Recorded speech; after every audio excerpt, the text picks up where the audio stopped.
учраад байгаа хүндрэл бэрхшээл хямралаас хэрхэн яаж гарах уу гэдэг рүү анхаарал хандуулахыг хүсэж байгаамаа. За өнөөдөр би та бүгдэд супер цикл ба улс төр гэдэг ийм сэдвээр презентац танилцуулчих гэж бодож байгаа.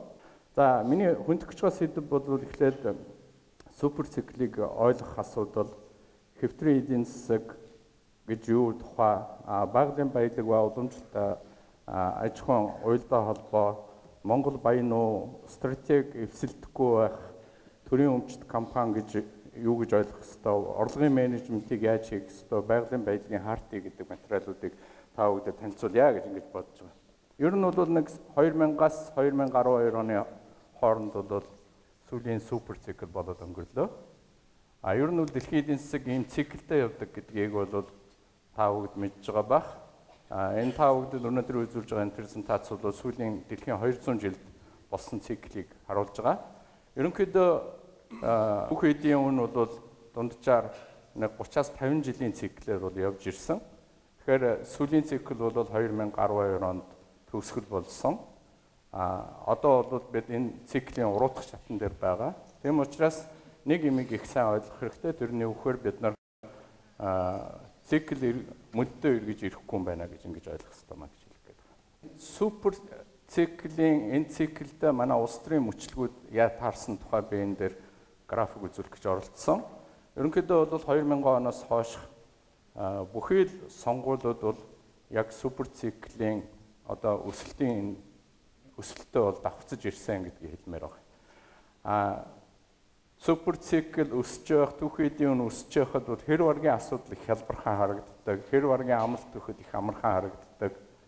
Одоо бол бид нар цикл доошо унсан учраас Монголын улс төр бүх асуудал цоо шинэ маягаар өөрчлөгдөж тавигдахгүй болохгүй болсон энэ цаг үе дээр ирсэн гэдгийг хэлмээр. Супер циклийн үеийн улс төр ер нь юу болж хувирдаг юм бэ гэдгийг зүгээр хандлага талаас нь үзүүлэх гэж оролдлоо. Ерөнхийдөө улс төрийн намууд сонгуульд орохдоо амлалт өгдөг, хөтөлбөр гаргадаг. Дараа нь засгийн эрхийг авчаад засгийн газрын мөрийн хөтөлбөр болгож тэр асуудлаа хэрэгжүүлэх гэж оролддог. Мэдээж 100% давхцна гэж хизээч байдаггүй. Тийм учраас одоо ерөнхийдөө харах юм бол 2000 оны сонгуул гэхэд намын хөтөлбөрөө дэвшүүлээд засгийн газрын хөтөлбөр яалаа тэнд шийдчихдэг юмнууд байдаг байсан бол супер цикл өсөх хэмжээгээр амлалтууд өгөгдөөд аль намуудын хөтөлбөрүүд засгийн газрын хөтөлбөрүүдээс улам алслагдах юм байдалтай явж ирдэг. Тэгээд циклийн хамгийн оргил шатн дээр юу болж хувирдгийг бол намуудын өгч байгаа амлалт засгийн газрын хөтөлбөр өөр хоорондоо бараг давхцалгүй болж хувирдаг ийм ерөнхий хандлага байдаг. Тэгээд одоогийн 2010 оны сонгуулийн одоо сонгуульд намуудын оролцсон тэнд өгсөн амлалтууд өнөөдөр ямар ч хэрэгжих болцоо байхгүй ийм нөхцөл байдал бид нар байж байгаа. Тэгэхээр энэ нөхцөл байдлаа бол бас зүй тогтлын хувьд нь бол зөв харах хэрэгтэй гэж ингэж бодож байна. Дараач слайд нь супер циклийг ойлгуулах гээд юу харуулсан бэ гэхээр ер нь бол түүх эдийн үнийг урьдчилан таана гэдэг бол тийм амархан асуудал биш ээ гэдгийг харуулах гэж энд хийсэн. Тэр жишээ болгож газрын тосны үнийг хэрхэн яаж прогноз хийж исэн тухай үзүүлэлтүүд байгаа. Энэ хажуугаар улаанаар хийснүүд нь улаанаар явсан графикууд бол дэлхийн нэр хүндтэй мэрэгжлийн байгууллагууд газрын тосны үнийг яаж хэдэн онд яаж прогноз хийж исэн бэ гэдэг тэр прогнозын үзүүлэлтүүдийг харуулж байгаа. Хэдийгээр мэрэгжлийн өндөр байгууллагч байсан ч гэсэн хинэн ч тэр үнийн хөдөлгөөнийг бол прогнозыг зөв хийж чадж байгаагүй гэдгийг энд хэлэх гээд байна.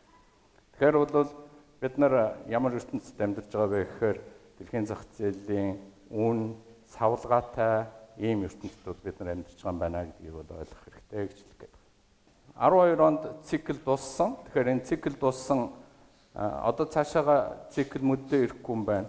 Ер нь энэ үнийн уналт хэр зэрэг удаа үргэлжлэх юм бэ гэдэг асуудал бол хүн болгоны санаа зовоож байгаа. Тэгээ яг энд бол би British Petroleum-ийн хийжсэн танилцуулгаас авсан. Ер нь бол 73-аас 2014 оны хооронд бол газрын тосны үн бол одоо л нэг бодит байдал дээр ирж гин гэж үзэж байгаа юм билээ.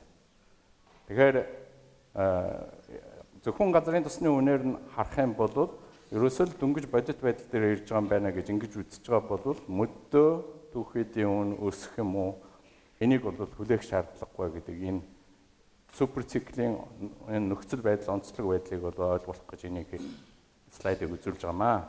Түүхийдийн суперциклтэй давхцаад олсон орлогоо зөв буруу ашигласан тухайн асуудал үүссэн.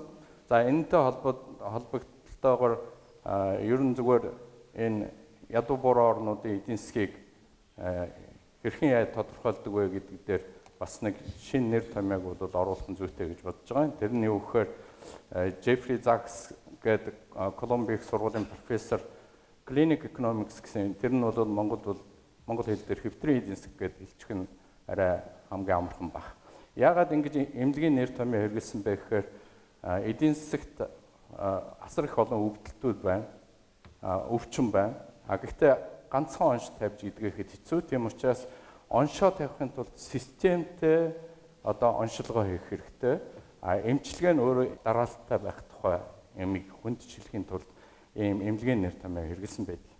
Тэгэхээр бид нар энэ өөрийнхөө эдийн засагт хэвтрийн эдийн засагт онш тавихын тулд би 3 том ерөнхий чиглэлээр оншуудаа тавих хэрэгтэй байх гэж ингэж бодож байгаа. Нэгдүгээрт нь бол бодлогын асуудал. Сая ерөнхий сайд Асанбаат бол бас яг бодлогын асуудлаар бол арай жоохон төхөө хөндөж асуудлыг тавьсан. Хоёрдугаарт нь бол институт зохион байгуулалтын тухай асуудал. За гуравдугаарт нь бид нар нэгэнт арчилсан нийгэмд байгаа учраас мэдээлэл өгөхийг иргэдтэй билүү, зөв мэдээлэлтэй шийдвэр гаргагчтай билүү гэдэг асуудалд бол анхаарал тавих хэрэгтэй. Энэ чиглэлээр бол оншоо тавих нь бол зөв бахаа гэж ингэж бодож. Уул уурхайн асуудлыг ярихын тулд манайхан сэтгэлгээний залхууралд автаад ер нь тэгээд уул уурхаагаар яадаг юм. Супер цикл гэж ингэж өртөж яхад ямар хэрэг байгаа юм. Энэ зүгээр хөдөө аж ахуй дээрээ явчихгүй яасан. Мал аж ахуйгаа хөгжүүлээд болсонгүй юу гэдэг бараг ийм юм ярьдаг юм. Гэхдээ би бол энэ тийм боломж байхгүй гэдгийг шулуухан хэлж ойлгуулж авахгүй болохгүй гэдэг байр суурин дээр байдаг. Ялангуяа манай мал аж ахуй бол бусад Австралийн ч юм уу, Шинэ Зеландын ч юм уу өөр орны мал аж ахуйтай харьцахын арга байхгүй, өрсөлдөхийн арга байхгүй. За тэрнээс гадна бол манай мал аж ахуйн хөдөлмөрийн бүтээмж 90 оноос хойш 30% унтсан байж байгаа. Нэг хүнд ногдох малын тоо бол уул нь их байсан, гэхдээ 50 оны төвшөнд эргээд унтсан байж байгаа. Тэгэхээр манай энэ хөдөө аж ахуй, мал аж ахуй бол экстенсив аж ахуй бөгөөд энэ экстенсив аж ахуйг интенсив аж ахуйд шилжүүлэхийн тулд бид нарт асар их хөрөнгө оруулалт хэрэгтэй. Тэр хөрөнгө оруулалтыг олохын тулд уул уурхайг дайчлах ёстой маа гэдгийг л хэлэх гэж байгаа. Тэр уул уурхайг дайчлах гэж ажиллаж явах явцдаа бидэнд бас нэг том алдаа хийсэн байдаг. Тэр хийсэн алдаа нь юунд вэ гэдгийг өгөхөөр бид нар байгалийн баялгаар өөрийгөө их учиргүй их баян орн гэж ойлгоцсон байдаг. Тэр бол бас арчлын механизмаар дамжаад төрийн бодлого популизм болж хувирах ийм нөхцөл байдлыг бий болгож байгаа. Ягаад одоо өөрийгөө баян гэдэг бодол орж ирдэггүй гэхээр нэг уул уурхайн цөөхөн эдэн төсөл дээр нь орж ирсэн гадны компаниуд хувьцааны үнэ өсгөхийн тулд хөрөнгө оруулалтыг татахын тулд сая тонн нүүр сая тонн зис тэрбум доллар гэдэг үг хэрэгэлдэг. Тэгээд тэр үгнээс нь хараад бид юу гэж ойлгодог вөхөр бид нар баян гэж өөрийгөө ойлгодог. Яг үнэ хэрэг дээр бид нар баян уу үгүй юу гэдэг асуудал бол зөв ойлгох хэрэгтэй асуудал байгаа юм. Тэгээд би харьцуултыг хэлж нэг одоо хавтгай дөрвөлжин метр нутгийн газар дор байгаа байгалийн баялагийг үнэлгээнд оруулах юм бол хөгжингүй орнуудын $125,000, хөгжиж буй орнуудын $25,000, Монголын бол $1 хүрэхгүй гэж одоо би хэлэх гээд байна. Энийг бол та нар нээлттэй мэдээллүүдээс бүгдийг хараад үзэж болно. Яагаад энд би болгоомжлуулаад энийг хэлээд байгаа юм гэхээр байгалийн баялагаар бид нар баян юм байна гэж хандхаар бид нар хөрөнгө оруулагчтай хөөх сонирхол үүсдэг. Өөрөөсөө мөнгө гаргахгүй хэрнээ одоо хувь эзэмшнэ гэж зүтгэдэг. Маш олон алдаанууд эндээс ургаж гардаг. Тийм учраас эхлээд бид өөрсдөө сэтгэлгээний хувьд бол бодит төрсөн дээр буухаас нааш бол зөв алхмуудыг хийж чадахгүй гэдэг үгнээс би энийг хэлээд байна. Супер циклтэй холбогдуулаад сүүлийн энэ том супер цикл донд дэлхийн улс орнууд юунаас одоо гол орлого ашиг олсон бэ гэдгийг энэ слайд үзүүлж байгаа. За энэ слайдаас харах юм бол энэ ногооноор харуулж байгаа нь бол үндсэндээ нефть, газрын тос, газ.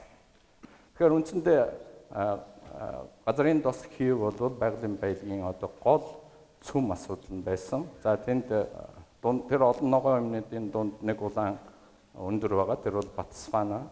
Ботсвана бол бас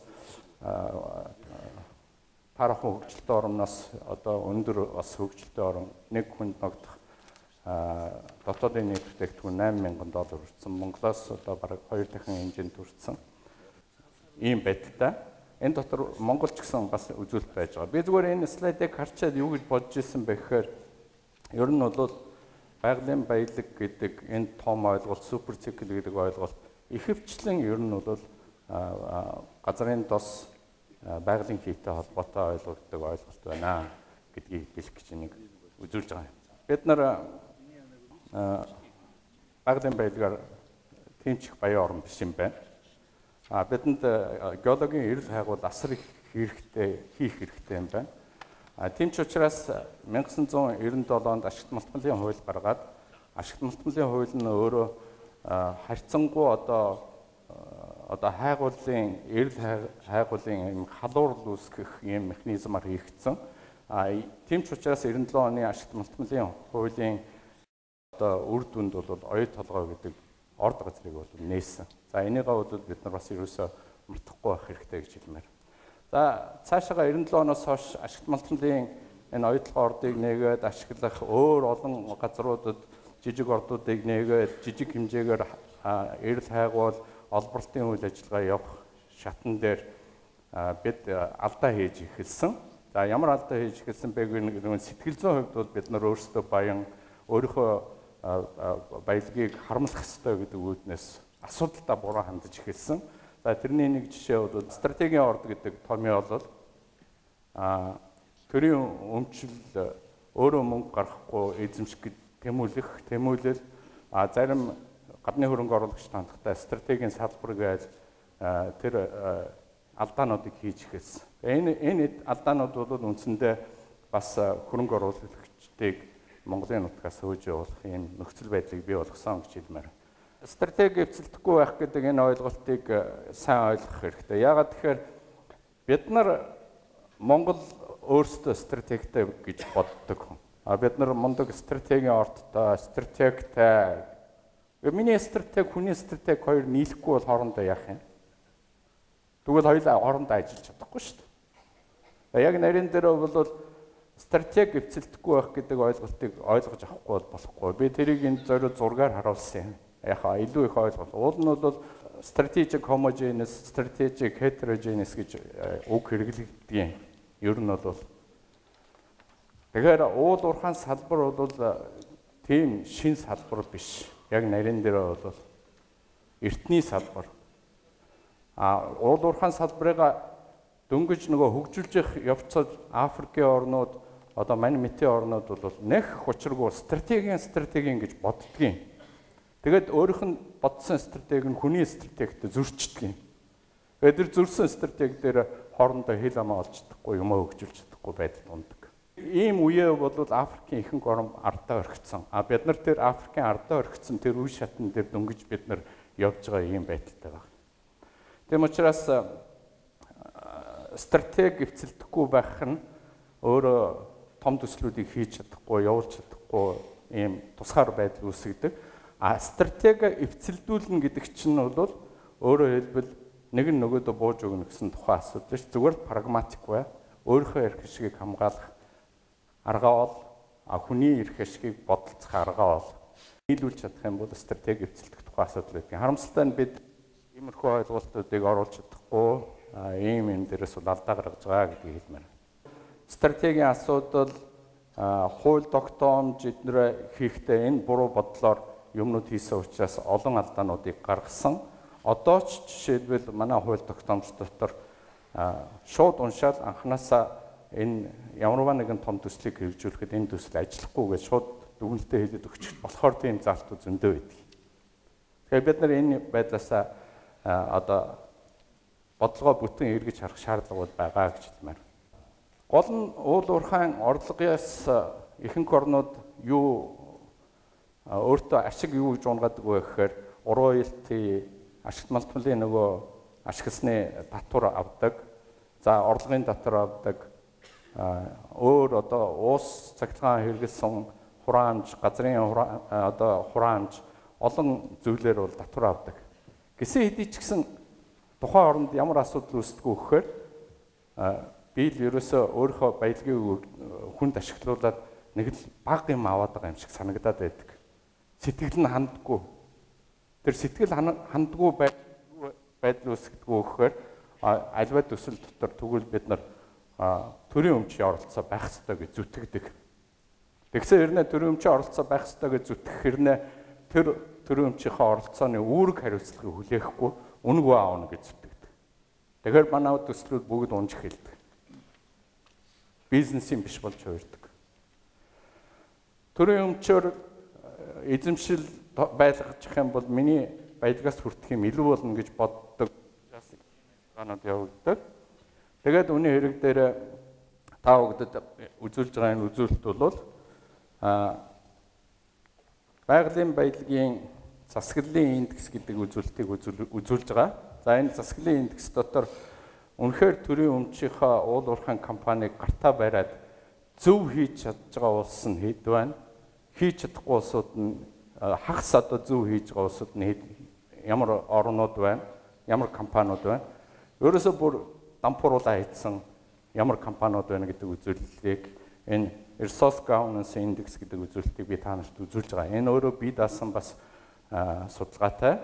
За энэ үзүүлэлтээс харах юм бол манай Эрдэнэс Монгол гэдэг төрийн өмчт хувьцаат компани бол бүтэн дампуурлын индекст нь бол багтаад орцсон.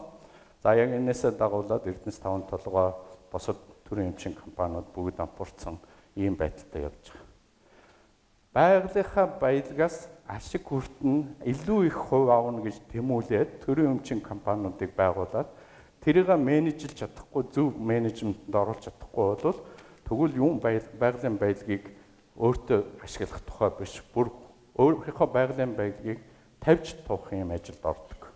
Тэгэхээр бид нар яг ийм шатн дээр ирсэн байгаа гэдэг хэлмээр. Төрийн өмчийн компаниар байгалийн баялагаа олборлуулна гэж хинч хүсэж болно, тэмүүлж болно. Гэхдээ тэр хэрвээ менежментийн буруу хийх юм бол харин ч баялагийг сүйтгэгч болж хувирдаг гэдгийг би хэлэх гээд байгаа. Тэгэхээр тэрэн дээр юу болж хувирдаг вэ гэхээр төрийн өмчтийн уул уурхайн компаниуд нь улсын доторх улс болж хувирдаг. Засгийн газрын улс төрийн хэрэгсэл болж хувирдаг. Одоо нүдэнд чи харагдах байх манай засгийн газрын хэрэгсэл ямар компаниуд нь болчиход байна. Хувийн хөрөнгө оруулалт татах болцоог хаадаг. Дэлхийн хэмжээний технологи үйлдвэрийн чиг хандлагаас хоцрох байдал үүсдэг. Авилгал газар авах нөхцөл бол үүсгдэг. Төсвөөс гадуурх мөнгө зарах юм ажиллагаанууд үүсгдэг. Тийм учраас бид нар энэ бодлогын хувьд бол эргэж харах шаардлага байгаа гэдгийг одоо хэлмээр. Байгалийн баялагын орлогыг менежлэх асуудал дээр бид нарт их том алдаатай. Тэгээ би энэ дээр манайтай адилхан зэсийг хэрэгжилж байсан Чилийн жишээг бол энэ дээр шууд аваад хэрэгжилж байгаа. Жишээлбэл энэ зэсийн үний одоо нөхцөл байдал. За анхандаа зэсийн үний нөхцөл байдал ер нь тогтоохон байжгаад хэдэн он байна да 2004 оноос хойш зэсийн үн өссөн. Тэгэхээр зэсийн үн ингээд огцом өссөн. Чилийн сангийн сайд юу гэсэн бэ гэхээр энэ үний өсөлт бол төр зорийн өсөлт юм аа. Тийм учраас өсөлтөөс бий болсон мөнгийг бол бид нар өрн тараа хийхгүй хадгалах хэрэгтэй гэж үзсэн. Тэгээд Чилийн сангийн сайд энэ мөнгийг үрж болохгүй гэж хэлэхэд парламент бусад улсууд нь бүгд хүлээн зөвшөөрч ирсэн. Дараа жил нь дахиад бас үн өссөн. Ахаад энэ төр зүрийн үн тийм учраас энийг зарж болохгүй гэдэг асуудлыг Чилийн сангийн сайд ярьж ирсэн тухай яваа. 3 дахь жилд нь үн өссөн. Ахаад энэ мөнгө төр зүрийн үний өсөлт энэ мөнгийг хамаагүй үрж болохгүй гэдэг ингэж ярьсан байна. Тэгсэн чи хүмүүс хэлсэн байна л да. Яах гэж та дараагийн засгийн газар ийм их мөнгө үлдээх гээд байгаа юм гэж. Тэгэхээр өөрөөр хэлбэл энэ юу хэлж байгаа нөхөн манайх асуудал дээр шанддаг вэ гэдгийг бас хэлэх гээд. Манайх бол одоо жишээлбэл үн өслөө мөнгө бий боллоо. Энийг хэрэгжилж болохгүй хадгалъя гэсэн бол яах гэж дараагийн засгийн газар та нарын ийм мөнгө үлдээх үрдсэн байх хэрэгтэй гэсэн. Маяг ийм хандлага бол бид нарт байгаа шүү дээ. Тэгэхээр ингэж болдгоо маа гэдгийг Чилийн жишээн дээр Чилийн одоо энэ ажлыг хийжсэн улсууд ярьж өгч байгаа байхгүй юу. Тэгээ яг хөө үндсэндээ ингээд эргээд үн унсан энэ үнний уналтыг одоо зөв хэрэглэх тухай асуудал байдаг гэдэг. Тэгээ энэ хичээлийг бол уул нь монголчууд заасан юм билээ. Тэгээ энэ хичээлийг яг энэ слайдаар ингээд үзүүлээд ингээд хичээл заасан чинь манайх зэсийн үнийхээ прогнозыг хийж чадахгүй штэ гэсэн юм байна л да. Манай сангийн сайд. Тэгэхээр нөгөөдөл нь Чилийнхэн тэгвэл манай хэрэгжилж байгаа үнийг аваад хэрэгжилтэй гэсэн чинь үгүй монголч нь бол Чилээс өөр тусгаар тогтносон улс гэж хариулсан байна. Тэгээд тэрийг Оксфорд дээр яг хичээлтийг зааж байгаа байхгүй. Тэгээд би яг тэр хичээл дээр нь сууж байгаа. Тэгээд тэгж Монголын нэг сангийн сайд хариулж үлээ гэсэн чинь нөгөө үзчихсэн хичээлдэн сууж байсан Африкийн улсууд нь бүгдээр пир хэдлийн нэлж байгаа. Би бол жоохон нүүр уулаасыгээ тэгээд суучлахаас өөр замгүй болж байгаа. Ийм байдал. Тэгэхээр өөрөөр хэлбэл зэсийн үн нь бол ингээд савлна. Гэхдээ савлгаа болгон дээр юм хэрэглээд байх юм бол буруу болно гэдэг нь хэлж байгаа. Ерөнхийдөө үн савлгаатай савлж явах үед бол үнийн өсөлтөн дээр хадгалдаг байх. Савлгаа доошоо орсон үед бол нөгөө хадгалсан мөнгөө эргэж зарцуулдаг байх бол эдийн засгийг савлгаагүй авч явах асуудал юм байна. Тэгэхээр бид нар нэгэнт ийм хуримтлал ийм юм хийж чадаагүй бүгдийг өртсөн учраас одоо дэлхийн супер цикл унаад бид нар доошоо унахад бол бид нар унахаас өөр зам байхгүй болж байгаа. Түүнээс хойш нөгөө зарцуулах хөрөнгөний дээр юм байхгүй гэж байна. Тэгэхээр эдийн засгийг доктортой байдалд авч явахын тулд гэдэг асуудал бол зөвхөн энэ супер циклийн савлгааг удирдах тухай асуудал биш. Ер нь бол эдийн засгийн доктортой байдал гэдэг бол одоо яг энэ ширээн дээр бөмбөлөг тавьсан энийг унгахгүй байх тухай асуудал. Дөрвөн хөл нь одоо дөрвөн янзын одоо бодлого, мөнгөний бодлого, төсвийн бодлого, нөгөө савлгааны эсрэг бодлогууд энэ бүгдүүд хоорондоо зохицолж иж энэ тэнцвэртэй байдлыг хангадаг. Тэгэхээр бид нар ийм юмд бол нэлээд одоо суралцах, мэдэх, бодлогоо зохицуулах юм шаардлагууд бол үүссэн гэдгийг хэлмээр. Манайхан одоо өр тавьчихжээ, одоо өрөнд унчжээ. Ер нь дараа нь юу болдгийм бэ гэдэг юмыг айгүй сайн мэдэх хэрэгтэй. Би тэрэн дээр зүгээр товчхон хэлэхэд бол өрөнд орсон орны араас тасын сангууд гэж орж ирдэг. Эхнээсээ тасын сангууд бол манад бол ороод ирсэн байж байгаа. Ёс суртахуун нэлээд доогуур, мөлжлөг өндөртэй. Энэ тасын сангуудад эзлэгдэнэ гэвэл тэгвэл манай эдийн засаг тэр чигээр одоо маш хүнд байдалд орно гэсэн үг юм байна. Тэгэхээр би энэ бүгдийг хэлхийн учир юунаас одоо яах ёстой вэ, юу хийх ёстой вэ гэдэг асуудал зайлшгүй гарнаа. Тэгэхээр энэ юу хийх ёстой вэ гэдэг асуудлыг нөхөр анги сайхан яриад Батбол бусд нь яриад яг хувь нэмрээ оруулах гэж оролдоно. Гэхдээ нэг анхаарал хандуулах ёстой, дэлхийн том анхаарал хандуулах ёстой нэг юм хэлэхгүй болохгүй. Энэ бол Natural Resource Charter гэдэг нэртэй байгалийн баялагын хартия гэсэн нэртэй ийм баримтчиг гарсан байгаа. Энэ бол 2010 онд олон улсын валютын сан дэлхийн банкны хамтарсан уулзалт дээр анх гарсан. За оролцсон орон хүн асар болон за би тэрэн дотроос зүгээр энэ 3 хүний нэрийг тавьсан. Энэ Sir Paul Collier гэдэг хүн бол Оксфордын профессор. Bottom billion буюу адагт унсан тэрбум гэж одоо байгалийн баялагтай гэж хэрнээ өөрөө хөгжиж чадахгүй байгаа орнуудын проблемыг тусгайлан ярьдаг ийм эрдэмтэн. Энэ Daniel Kahneman гэж хүн бол энэ Natural Resource Governance Institute-ийн захирал, Монголыг бол сайн мэддэг ийм хүн байгаа. Энэ Michael Spence гэдэг нь Нобелийн шагналд Харвардынхан. Тэгэхээр эдгээр юу хэлсэн бэ гэхээр энэ өөрийгөө зөв аваа явуулчих чадахгүй байгаа орнуудад ямар ч байсан арга зүйн тусалцаа үзүүлэх хэрэгтэй гэдэг үүднээс энэ Natural Resource Charter гэдэг буюу байгалийн баялагын хартия гэдэг 10 онд гаргасан юм байна. Тэгээ бид нар энийг бол сайн мэддгүү. Тэгээ энэ материал англи хэл дээр байдаг, интернет дээр, орос хэл дээр байдаг, араб хэл дээр байдаг, африк хэл дээр олж үзээгүй бол бас байж болно. Тэрийг үзээрэй гэж одоо хэлмээр байна. Тэгэхээр энийг бол бас энэ рүү анхаарал хандуулахгүй болохгүй гэж хэлмээр байна. Тэгэхээр ягаад энийг асуудлыг чухалчил би хэлээд байгаа юм бэхээр 2011 онд бол Африкийн холбооны төрийн тэргүүнүүд энэ баримт бичгийг байгалийн баялагын засаглалыг шинээр тогтоох тугын баримтууд гэж бичих гэдгээ баталсан юм байл. Тийм ч учраас 2012 оноос уул уурхайн засаглалаа сайжруулах юм чиг баримжаа болгосон програм хөтөлбөрүүд бол бидний өрсөлдөгч Африкийн орнуудад хэрэгжээд эхэллээ. Өөрөөр хэлбэл Монгол шиг ийм орнууд цаашдынхаа явах зам мөрийг гаргахад энэ бас дэлхийн том хүмүүсүүдийн хийсэн юмыг таньж мэдэх явдал бол айгүй чухлаа. Тэгээ энд би бас тус болох болов уу гэж одоо та бүхэн анхаарлыг хандуулсан юм аа. За анхаарал тавьсад баярлалаа.